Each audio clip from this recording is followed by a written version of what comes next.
না, আর তো পারা গেল না। একা বসে থাকতে তো আর ভালো লাগছে না। দোস্ত, সঞ্জিত, সঞ্জিত, কই তোকে তোর খুঁজে পাচ্ছি না। কোথায় যে গেল? ও পাগলা আর ঠিক হলো না। ভাবলাম অনেকদিন পরে আসলাম সঞ্জিতের সাথে একটু গল্প করবো। ও গেল। ও এটা ঠিক হবে না। এই যে বস, আই অ্যাম হেয়ার, আমাকে আর ডাকা লাগবে না। চলে আসলাম তো। বন্ধু কেমন আছো? ও সরি সরি, অনেকদিন পর দেখা। ওই বেটা, তোরা আমি বন্ধু? বান্ধবী ক, বান্ধবী। না মানে, আচ্ছা আচ্ছা, ঠিক আছে ঠিক আছে, চলো বাইরে ঘুরতে যাই একটু। আচ্ছা চলো তাহলে কোথায় যাওয়া যাক? না, চলো যেখানে সেখানে যাই।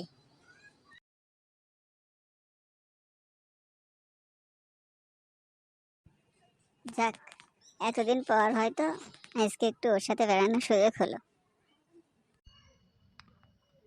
তো বান্ধবী কি খেবে, মানে খাবে? বলো, আমি অর্ডার দিচ্ছি। আচ্ছা, ওইটাকে একটু ডাকো। আচ্ছা রাখছি, আচ্ছা আচ্ছা। ওই ছোকরা, এখানে কি করছিস রে? দেবো মাথা ফাটিয়ে। জোড়া জোড়ে আম পাতা জোড়া জোড়া খেলা হচ্ছে, তাই না? আগে না, তো আপনি আমাদের মধ্যে কি করছেন, হ্যাঁ? আমি কি আপনার কোনো পাকা ধানে মই দিয়েছি নাকি?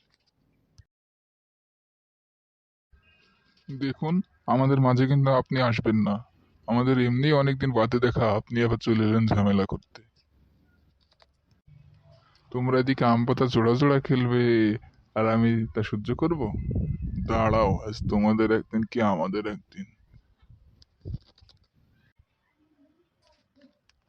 দেখেন, আপনি এখান থেকে কিন্তু এখন চলে যান, না হলে কিন্তু আপনার খবর আছে। সঞ্জিত কই? আমার আর ভালো লাগছে না। কফিওয়ালা কেন তাকে মারলো এভাবে? হুম। আমি তো পুরাই শেষ। আমার ভবিষ্যৎ অন্ধকার করে দিল ওই বুড়া লোক, ওকে আমি ছাড়বো না।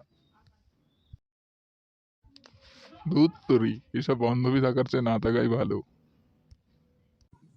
আচ্ছা, আমি এক্ষুনি চলে যাচ্ছি তোমার এই সারা জীবন থেকে। আর মনে রেখো, এই দিনের বদলা আমি নেবই। দূর বেটা, লাইফটাই বিন্দাস। ভালোবাসি সিঙ্গেল থেকে। তবে মেয়েদের পিছু করা তো আমি ছাড়বো না।